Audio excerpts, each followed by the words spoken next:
Murad Qureshi, seconded by Tom Copley. Assembly Member Qureshi. Thank you, Chair. Can I move the motion as amended? I think I've formally say that. But let me go to the heart of the matter. Since the botched privatisation of Royal Mail, we have seen not only a more expensive postal system, but service levels drop in London, particularly central London, of no fault of postal workers themselves. For example, the costs of postage were increased before privatisation to make it more attractive in its run-up, and in February again it was put up. Unfortunately, the power to increase prices is wholly in the hands of the Royal Mail now under its private ownership. The quality of service is the reality that struck home to me the most, as we see increasing number of cases of poor quality of service directed by the delivery services like TNT, including large reports of amounts of TNT mail being dumped, very unfortunately. In central London, you only have to look at the headlines of the West End Extra to see stories of postage bikes going missing with confidential mail.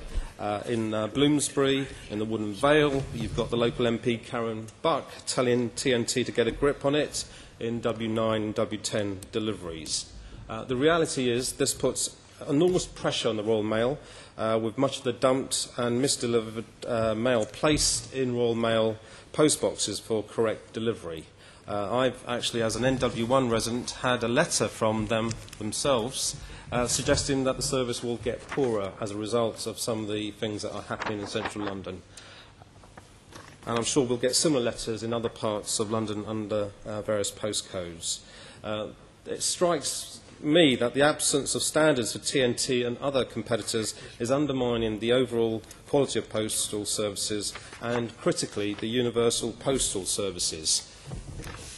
Clearly, if it's having problems delivering in central London, there'll be huge problems in more rural areas and, I dare say, outer London in particular.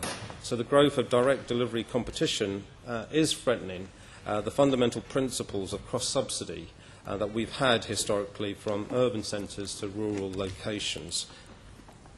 That's why, in the first point of the motion, I do ask the Mayor to determine what changes are needed to protect and ensure the future of the universal postal services. Secondly, we are also concerned about the employment standards at TNT, with many workers on zero-hour contracts and below living wages.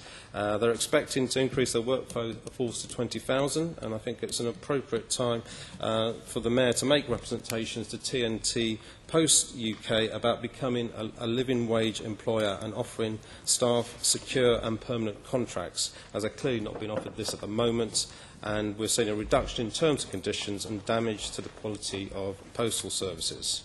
And finally, where we accept the amendment from the Greens on renationalisation, we know that 70% of the public were against privatisation, as a Sunday Times poll suggested at the time it was privatised. The government still owns 30% stake in Royal Mail, let's not forget that, and we just recently had Vince Cable's botched sale of a Royal Mail costing us £1 billion.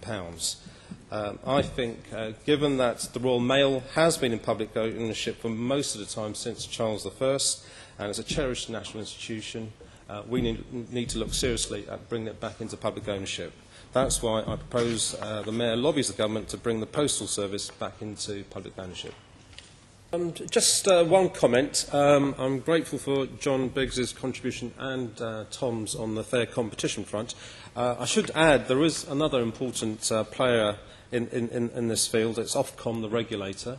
I think they should look at their statutory responsibilities, not only the interests of citizens and consumers where appropriate by promoting competition, but look at their duty to secure the universal postal service taking precedent over that. It's quite clear if they're not doing it right in central London, It's going to have huge implications in outer London as well as further and beyond.